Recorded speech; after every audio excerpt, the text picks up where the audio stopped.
Friends, మీరు వింటున్న కథ శిఖండి. సంతానం లేని ద్రుపదుడు పరమేశ్వరుని గురించి తపస్సు చేసి భీష్ముని చంపే కొడుకు కావాలని అడిగాడు. ముందు కూతురై పుట్టి తరువాత కొడుకుగా మారి భీష్ముని చంపే సంతానం నీకు కలుగుతుంది అని శివుడు సెలవిచ్చాడు. ఆ ప్రకారమే ద్రుపదుడికి కూతురు పుట్టింది. తల్లిదండ్రులిద్దరికీ అసలు సంగతి ముందే తెలుసు కనుక తమకు కొడుకే పుట్టాడని అందరితోనూ చెప్పి ఆ పిల్లను పురుష వేషంలో పెంచారు. ఆమెకు శిఖండి అని పేరు పెట్టారు.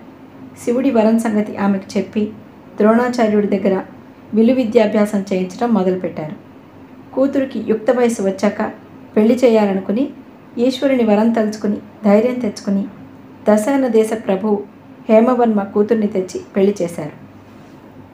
ఆ పెళ్లి కూతురు చాలా తెలివైంది.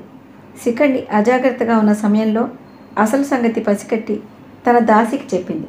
పరిచారిక వెళ్ళి హేమవర్మ చెవిలో వేసింది ఆ సంగతి. ఆయన అగ్గి మీద గుగ్గిలమయ్యారు.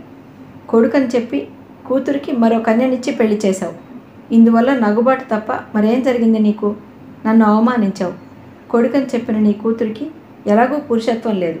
నీకైనా మగతనం ఉంటే యుద్ధంలో చూపించు అన్నాడు. ఏం మాటలయ్యా ఇవి? కూతుర్ని కొడుకని చెప్పుకోవాల్సిన గతేమిటి నాకు? ఎవరో గిట్టని వాళ్ళు ఏదో చెప్పుంటారు నీకు. నా వంటి వాడి మర్యాదైనా ఆలోచించకుండా ఇలా మాట్లాడటం ధర్మమేనా అన్నాడు ద్రుపదుడు. అయితే మనిద్దరం ఇప్పుడే నిజానిజాలు తేల్చుకుంటే సరిపోతుందిగా అన్నాడు హేమవర్మ. అబ్బే, అలా చేస్తే అబ్బాయిని అవమానించినట్టు అవుతుంది. ఎందుకు? కొద్ది రోజుల్లో అబ్బాయి అత్తవారింటికోసారి రావాలిగా అని మెల్లగా నచ్చచెప్పి పంపించేశాడు ద్రుపదుడు. ఇదంతా తెలిసి శిఖండి ఆ అవమానం భరించలేక మరణమే శరణ్యం అనుకుని ఎవరికీ చెప్పకుండా అడవికి పారిపోయింది. అక్కడున్న యక్షుడొకడు ఆ అమ్మాయి ఆత్మహత్యా ప్రయత్నాలను గమనించి, అమ్మాయి, ఏమిటి చావు ప్రయత్నం? నీ బాధ ఏమిటో చెప్పు, నేను తీరుస్తాను అన్నాడు. నా బాధ ఆ భగవంతుడు తీర్చాల్సిందే అంది శిఖండి విలపిస్తూ. పోనీ నేను వినటం వలన నష్టం లేదుగా అన్నాడు యక్షుడు. ఇప్పుడు నాకు పురుషత్వం వస్తే తప్ప ఈ బాధ తీరదు అని తన కథంతా పోసగుచ్చినట్టు చెప్పింది శిఖండి. యక్షుడికి జాలేసింది. ఓస్, ఇంతే కదా, నా పురుషత్వం నీకు ఇస్తాను. వెళ్ళి మీ అత్తింట సందేహం పోగొట్టి మళ్ళీ 10 రోజుల్లో తిరిగిరా. అంతవరకు నీ కన్యాత్వం నేను భరిస్తూ ఉంటాను. నువ్వు వచ్చాక నా పురుషత్వం నాకు ఇచ్చేద్దు గాని అని శిఖండిని ఓదార్చి ఆమెకు తన పురుషత్వాన్ని ఇచ్చాడు యక్షుడు. శిఖండి ఇంటికి వెళ్ళి జరిగిన సంగతి తల్లిదండ్రులకు చెప్పేసరికి వాళ్ళు బ్రహ్మానందపడిపోయారు.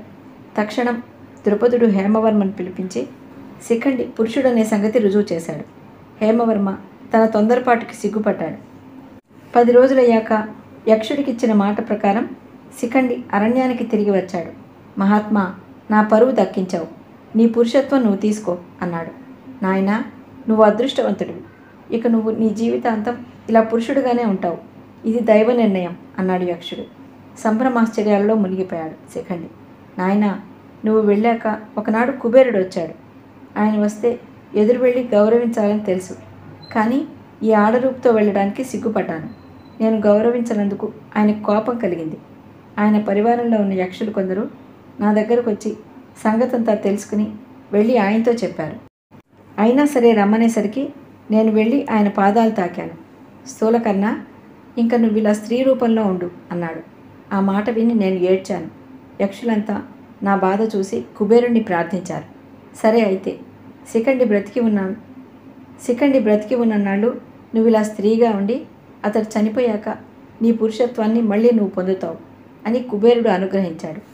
ఇందులో నీ తప్పేమీ లేదులే, వెళ్ళి సుఖంగా ఉండు అని యక్షుడు అనగానే అపరిమిత ఆనందం పొందాడు శిఖండి.